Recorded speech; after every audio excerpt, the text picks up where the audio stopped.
So हिजो चाहिँ शनिबार थियो र शनिबार चाहिँ हामी घुमेर मात्रै दिन काट्यौँ।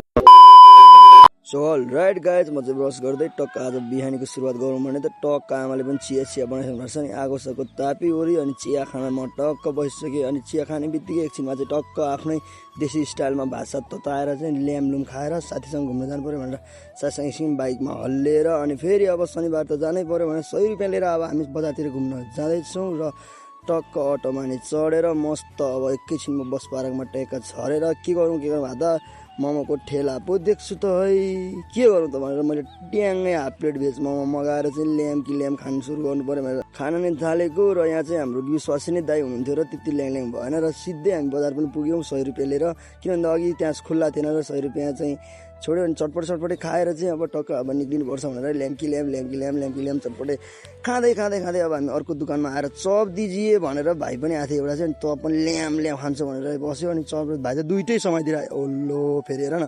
अनि टक्क भाइले स्टाइलमा खाऊ भाइ भनेर ल्याम भनेर लाएर अब फेरि अर्को ठाउँमा 50 रुपियाँ गरेर जेरी म भन्दा चाहिँ जेरी भन्दा म सोझो छौँ भनेर चाहिँ टक्क जेरी समाएर घ्याप घोप गर्दै तरिकाले खाएर चाहिँ अनि पुच्चेला खतरा स्टाइलमा खा त भाइ भन्न लाएर कालो मुख लाएर हामी आयौँ। हस् त नमस्कार।